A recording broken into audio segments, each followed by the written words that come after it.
रहमान रहीम। आज की बात में आज हम बात करेंगे। आज हमारा दूसरा सेशन है हज़रत शाह अब्दुल लतीफ़ भिटाई रहमतुल्लाह अलैह का। पहले हम एक सेशन कर चुके हैं, आज दूसरा सेशन है। पहले हम उनकी ज़िंदगी के बारे में कुछ मालूमात शेयर करेंगे आपसे, उसके बाद उनका कलाम है, शायरी है, जो उनके बारे में हम बताएंगे कि क्या कहा है। तो उनकी ज़िंदगी के बारे में कि T.R. शंगारी राइटर हैं, उन्होंने किताब लिखी है कामिल दरवेश मुकम्मल दरवेश, यानी कामिल दरवेश शाह लतीफ़। वो कहते हैं कि शाह अब्दुल लतीफ़ भिटाई रहमतुल्लाह अलैह सैयद सादात घराने से तो वाबस्ता थे, उनके आबा व अजदाद सैयद घराने से तो थे, मगर उसके साथ साथ दरवेशी सिलसिला भी था, रूहानी आदमी थे। उनके परदादा शाह अब्दुल करीम बुल्रीवारो जो थे वो बहुत ही पहुँचे हुए बुज़ुर्ग भी थे। उनकी शायरी बहुत रूहानियत से लबरेज़ थी। तो उनके परदादा उनके ख़ानदान में पहले शायर थे और उसके बाद उनका कलाम लोग बहुत इज़्ज़त के साथ पढ़ते भी थे और सुनते भी थे। उसके बाद उनके वालिद शाह लतीफ़ रहमतुल्लाह अलैह के शाह हबीब जो थे वो बहुत मुअज़्ज़ज़ आदमी थे, वो भी बहुत इज़्ज़त के लायक थे और वो साथ साथ दुनिया इल्म के साथ, दुनवी इल्म के साथ दुनिया के और दीन के मज़हब से भी बहुत आशना थे। लोग दूर दूर से उनसे पूछने आते थे दीन के मुतल्लिक़। उसके बाद शाह हबीब जो थे, उनके वालिद जो थे वो तबीब भी थे और बहुत दूर से लोग उनको तबीब के सिलसिले में, इलाज मुआलजे के सिलसिले में आते थे। उसके बाद शाह अब्दुल लतीफ़ भिटाई रहमतुल्लाह अलैह बचपन से उन्होंने आला कदरें देखी, आला अखलाक देखा, तो वो भी उनमें ढल गए। तो इसलिए शाह अब्दुल लतीफ़ भिटाई रहमतुल्लाह अलैह कहते हैं बचपन से एक रूहानी तर्ज की शख्सियत थे। सादात होने के साथ साथ अखलाक भी था और तहज़ीब भी थी, और तहज़ीब के साथ साथ कुदरत ने उन्हें ये शायरी का मौका अता किया था कि वो बचपन से ही शेर व शायरी से लगाव था। अब उनके बाद मुख्तलिफ़ किस्से हैं। तालीम के बारे में बहुत से मौरख़ीन ने मुख्तलिफ़ लिखा है और ये एक परसेप्शन है। T.R. शंगारी, doctor T.R. शंगारी इस बात को रद्द करते हैं। उसके साथ सिंध के बहुत बड़े राइटर हैं आगा सलीम साहब, वो तालीम और उनकी ज़बानों के बारे में एक मुशाहिदा करके फिर हमें बताते हैं। एक जो आम परसेप्शन कही जाती है कि शाह अब्दुल लतीफ़ भिटाई रहमतुल्लाह अलैह उम्मी थे, यानी पढ़े लिखे नहीं थे, उन्हें कोई इल्हामी इल्म अता किया गया था। मगर तमाम मौरख़ीन कहते हैं कि एक चीज़ आप देखें कि उन्होंने अपनी शायरी में कुरान शरीफ की आयत को कोट किया है, उसके बाद सैकड़ों अहादीस को कोट किया है। अरबी, हिंदी, संस्कृत, फ़ारसी, बलोची, मुख्तलिफ़ ज़बानों के अल्फाज उन्होंने इस्तेमाल किए हैं। ये वो शख्स इस्तेमाल करता है जो इन सब से आशना हो और उन्होंने पढ़ी हो। कहते हैं कि मौलाना रूम से, शाह अब्दुल लतीफ़ भिटाई रहमतुल्लाह अलैह का ख़ुद कहना है कि मौलाना रूम से मैंने इलाही रम्ज़ सीखा है, यानी वो रूह, वो रूहानियत जो मैं किसी से नहीं सीख सका, वो मौलाना रूम की मसनवी से सीखा है। अब ये बात साबित करती है कि अगर मौलाना रूम को फ़ारसी में मसनवी उनकी पढ़ी जाए, कुरान शरीफ को पढ़ा जाए, अहादीस को याद रखा जाए, उनको शायरी में कोट किया जाए, तो यकीनन ये बात कही जा सकती है कि शाह अब्दुल लतीफ़ भिटाई रहमतुल्लाह अलैह पढ़े हुए थे। एक वाक़या है, कहते हैं कि अपने गाँव यानी हाला हवेली से 6 किलोमीटर दूर, 6 कोह दूर वो एक मदरसा था, नूर मोहम्मद भट्टी मदरसा, वहाँ पढ़ने जाते थे।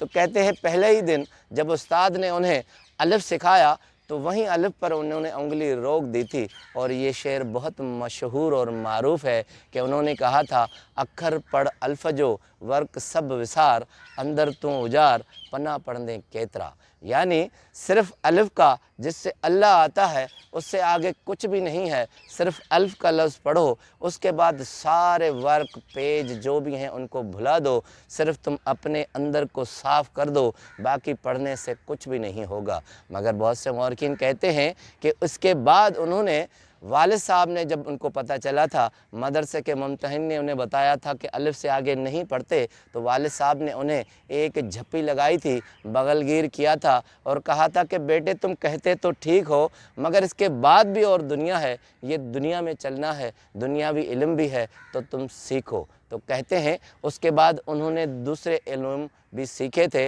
और उसके बाद कुरान शरीफ का पढ़ना और मसनवी रूमी का पढ़ना उन्हें बखूबी आता था।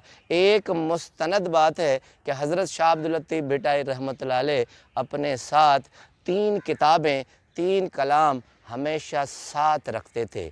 एक कुरान पाक उनके साथ होता था, जहाँ भी सफ़र में जाते थे मसनवी रूमी उनके साथ होती थी, और अपने परदादा का कलाम शाह अब्दुल करीम बुलरी वारों का, तीन किताबें कहते थे उनके तकिया होती थी। ये मिसल है कि वो अपने सरहाने यानी रखते थे और अपने साथ घुमाते।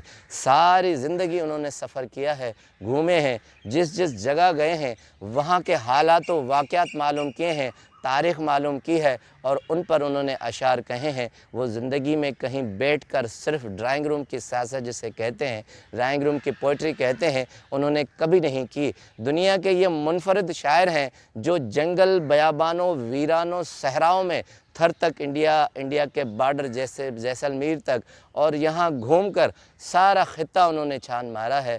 एक एक जगह जाकर उनके कामों को, मज़दूरों, किसानों के कामों को, उनके वर्ड्स को, अल्फाज को उन्होंने अपनी शायरी में पिरोया है। तो ये बात साबित करती है। आगा सलीम साहब लात जा लतीफ़ जी किताब में कहते हैं कि अगर शाह अब्दुल लतीफ़ भिटाई रहमतुल्लाह अलैह पढ़े नहीं होते तो अपने साथ किस तरह किताबें साथ लेकर घूमते। और तीनों बहुत बड़ी किताबें हैं और उनके हवाले कोई इस तरह नहीं दे सकता कि कुरान पाक की आयत भी हो और अहादीस भी हों, उनको कोट किया जाए और आदमी न पढ़ा लिखा हो न उसे जानता हो, ये कभी भी नहीं हो सकता। एक दुआया शेर है शाह अब्दुल लतीफ़ भिटाई का, तिर तारा वण वार वार्य कणा मीह कणा तेहाई घड़ा मुँह में ए बापार। अब बड़ी बात है, ये अनकाउंटेबल नाउन है जिनकी गिनती नहीं की जा सकती। सितारों की गिनती नहीं की जा सकती, रेत के दानों की गिनती नहीं की जा सकती, बालों की गिनती नहीं की जा सकती, बारिश के कतरों की गिनती नहीं की जा सकती। कहते हैं उससे भी ज़्यादा मुझ में ऐब है, मुझ में गुनाह है। तिर तारा वण वार तिहाई घड़ा मुँह में बपार, पाए आयस पांध में बदियों बेशुमार, बख्शी बख्शणहार लुत्फ़ साण लतीफ़ चे। मैं अपनी झोली में जब से पैदा हुआ हूँ इनसे कहीं ज़्यादा गुनाह लेकर आया हूँ, मगर तुम बख्शने वाले हो, तुम करम करने वाले हो, तुम करम कर दो मुझ पर। अब आते हैं उनके कलाम पर कि जोगियों के साथ यात्रा की। ये बहुत दिलचस्प और कठिन बात है कि 21 साल की जवां उम्र में उन्होंने जोगियों के साथ सफ़र किया है। जोगियों की परसेप्शन ये है कि वो कहीं टिक कर नहीं बैठते, कोई एक मकाम नहीं रखते, वो अपने घर नहीं बनाते, बड़े बड़े महल नहीं बनाते, वो आसाइशों के आदी नहीं होते। वो जोगी होते हैं, वो मुसलसल जुस्तजू में होते हैं। उन्होंने उनके साथ उनकी टोली में शामिल होकर, जिसे मंडली कहा जाता था, उन्होंने सफ़र किया था और दुनिया को अपने करीबी निगाहों से देखा था। उनका ही एक शेर है, सुरखावड़ी में कहते हैं, ता वं वेही आ आयल खाहोड़न जे। तुम उनके साथ बैठ कर आओ जो खाहोड़ी जुस्तजू करके आए हैं।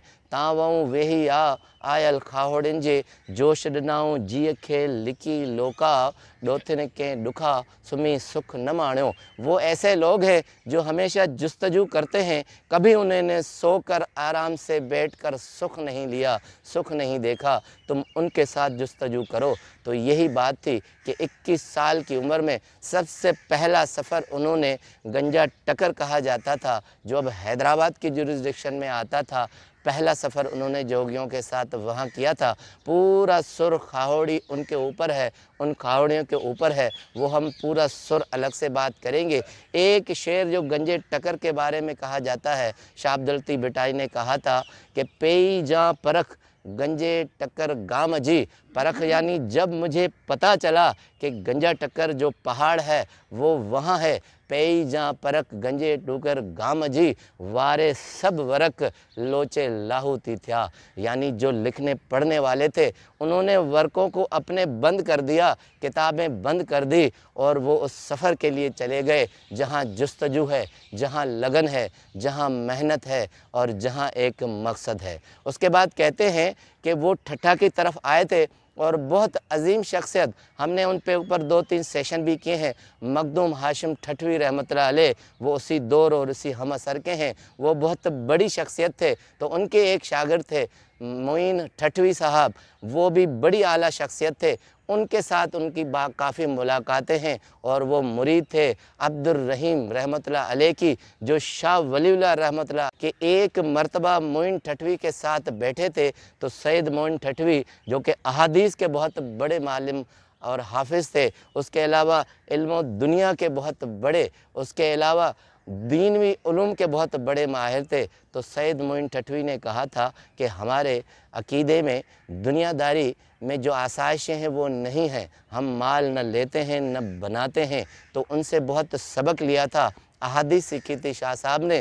تو ایک واقعہ بہت مشہور ہے، انہوں نے کہا تھا کہ اس وقت عالمگیر بادشاہ کی حکومت تھی اس طرف، تو انہوں نے کہا تھا کہ ایک مرتبہ شاہ ولی اللہ رحمۃ اللہ علیہ کے بیٹے عبدالرحیم کو جہانگیر بادشاہ نے کہا تھا کہ جتنی بھی زمین چاہیے میں تمہیں دے دوں، تم چاہے وہاں اپنی قیامگاہ رکھو یا محل بناؤ۔ تو انہوں نے کہا تھا کہ ہم مال متاع ملکت نہیں رکھتے۔ تو یہی سبق سید معین ٹھٹوی صاحب نے شاہ عبداللطیف بھٹائی کو بتایا تھا کہ ہماری بھی کوئی جاگیریں نہیں ہیں، ہماری بھی کوئی ملکتیں نہیں ہیں، تو وہ مال متاع جو انہوں نے آفر کیا تھا ہم نے عالمگیر بادشاہ کو واپس کر دیے تھے، یہ آفر ہم نے قبول نہیں کی تھی۔ تو اس وقت بے ساختہ شاہ عبداللطیف بھٹائی رحمۃ اللہ علیہ نے شعر کہا تھا کہ داتار توں بیا مڑے ہی منگنا، دینے والے تو تم ایک ہی ذات ہو، ہم سب تو مانگنے والے ہیں، داتار توں بیا مڑے ہی منگنا، میہ وسنا مدایتا صدا وسیع توں، جے گھر اچے منہ تب میرے آئی مان لہاں۔ برساتیں تو اپنے وقت پر برستی ہیں، مگر تم تو ہر وقت برستے ہو، تم اگر ایک مرتبہ بھی مجھ پر برس جاؤ تو میں ساری عمر سیر ہو جاؤں گا۔ سر پربھاتی کا شعر ہے۔ ایک اور ہے، داتار دکھ کیا پاڑا متھے منگنے، منگنے کہتے ہیں منگتے کو جو مانگتا ہے، داتار جو دینے والا ہے اس نے بہت دکھ کیا کہ تم نے کسی اور سے مانگا ہے۔ داتار دکھ کیا پاڑا متھے منگنا، منی کو بیا چھڈے منہ در، منی کو بیا تڈیں تو پیا وچاں ولہا ڈیہڑا۔ ولہا کہتے ہیں مشکل دن، تم نے مجھ کو چھوڑ کر کسی اور کا در بسایا ہے۔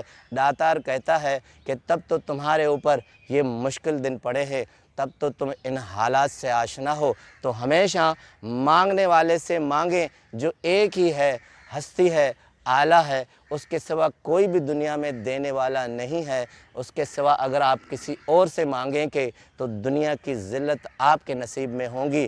اس لیے داتار کا یہ شعر ہے کہ اگر مجھ سے مانگنے کے بعد تم کسی اور سے مانگو گے تو دنیا کی آسائشیں تم سے دور ہوتی جائیں گی، تم ظاہری طور پر دنیاوی لذتوں میں تو لبریز ہوگے، مگر جو روحانی سکون اور آسائشیں ہیں وہ تمہیں کبھی بھی نہیں ملیں گی۔